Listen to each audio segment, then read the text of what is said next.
ব্যক্তি তার জিহ্বার দায়িত্ব নেবে, অর্থাৎ জিহ্বার লাগাম শক্ত করে ধরে রাখতে পারবে, রাসূলুল্লাহ সাল্লাল্লাহু আলাইহি ওয়াসাল্লাম কিয়ামতের দিন সেই ব্যক্তির দায়িত্ব নেবেন। ভাবা যায় শুধুমাত্র জিহ্বার নিয়ন্ত্রণ দ্বারা আমরা কত বড় নিয়ামত পেতে পারি।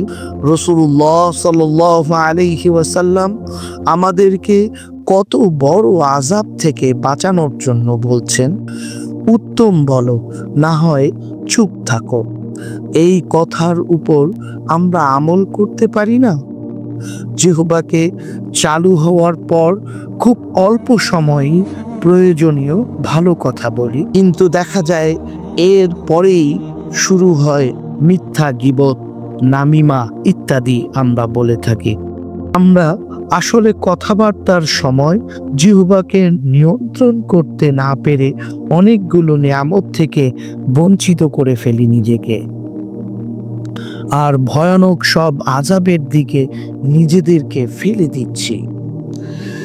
যে ব্যক্তির কাছে জবাব থাকার পরেও তর্ক পরিহার করে, অর্থাৎ বাক বিতন্ডার পরিবেশ আরো উত্তপ্ত না করে সবর করে চুপ করে রইল, তার জন্য জান্নাতের পার্শ্ব দেশে একটি ঘর হবে ইনশাআল্লাহ।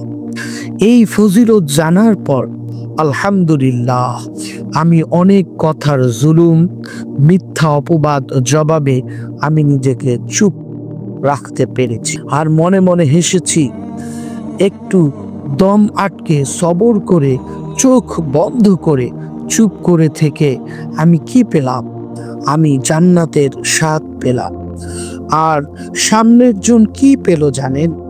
মিথ্যা বলায় মুনাফিকের বৈশিষ্ট্য পেল, ইমান থেকে দূরে চলে গেল, আল্লাহর লানত পেল, হেদায়েত থেকে বিচ্যুত হলো, যন্ত্রণাদায়ক শাস্তি পেল। গীবতে মৃত ভাইয়ের গোশত খেল, নামিমায় কবরে আযাব পেল, বান্দার হক নষ্ট করতে পেল, আখিরাতে জান্নাতে যাওয়ার পথে বাধা পেল। এর থেকে ভয়ানক হালত আর কি হতে পারে? আমাদের জন্য রাসূলুল্লাহ সাল্লাল্লাহু আলাইহি ওয়াসাল্লাম বলেন, কারো কাছে কোনো কথা শোনা মাত্রই তা বলে বেড়ানো মিথ্যাবাদী হওয়ার জন্য যথেষ্ট। আমরা মিথ্যাবাদীর কাছে মিথ্যাটা শুনি, এরপর নিজের পরিণতির কথা না ভেবে তা অন্যকে বলা শুরু করি।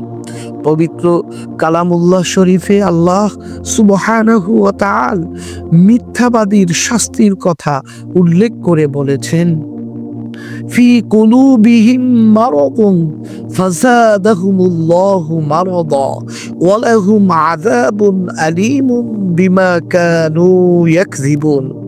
অর্থাৎ তাদের অন্তরে রয়েছে ব্যাধি, অতঃপর আল্লাহ সুবহানাহু ওয়া তাআলা তাদের ব্যাধিকে আরো বাড়িয়ে দিয়েছেন, আর তাদের জন্য রয়েছে কষ্টদায়ক শাস্তি, কারণ তারা ছিল মিথ্যাবাদী। এই ব্যাধি বলতে কুফরি ও নিফাককে বোঝানো হয়েছে। নিফাক বা কুফরি অবস্থায় মানুষ স্বাভাবিক অবস্থার বাইরে চলে যায় এবং তারা হেদায়েতের পথ থেকে দূরে সরে যায়, যার শেষ পরিণতি হবে ধ্বংস। এই কুফরি বা নিফাকি অবস্থায় মানুষ কিভাবে পৌঁছে জানেন? এই আয়াতের ব্যাখ্যাতেই ইবনে কাসির তাফসিরের অন্যতম গ্রন্থে বলা হয়েছে, মিথ্যা বলার বদ অভ্যাস, অর্থাৎ তাদেরকে কুফর ও নিফাক পর্যন্ত এই মিথ্যাই পৌঁছে দিয়েছে।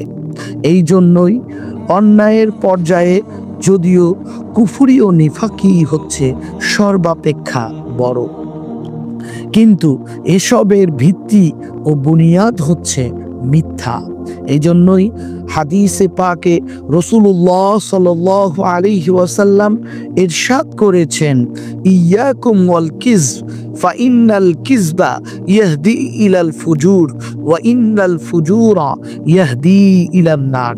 অর্থাৎ তোমরা মিথ্যা থেকে বেঁচে থাকো, কারণ মিথ্যা তোমাদেরকে পাপের দিকে ধাবিত করে এবং পাপ তোমাদেরকে জাহান্নামে পৌঁছাবে। মিথ্যা ঈমান থেকে দূর করে আমাদেরকে, জিহ্বাকে যদি আমরা সামলে রাখতে পারি তাহলে কতই না উত্তম হবে আমাদের জীবন। আল্লাহ সুবহানাহু ওয়া তাআলা আমাদেরকে মিথ্যা পরিহার করার তৌফিক দান করুন। আমিন।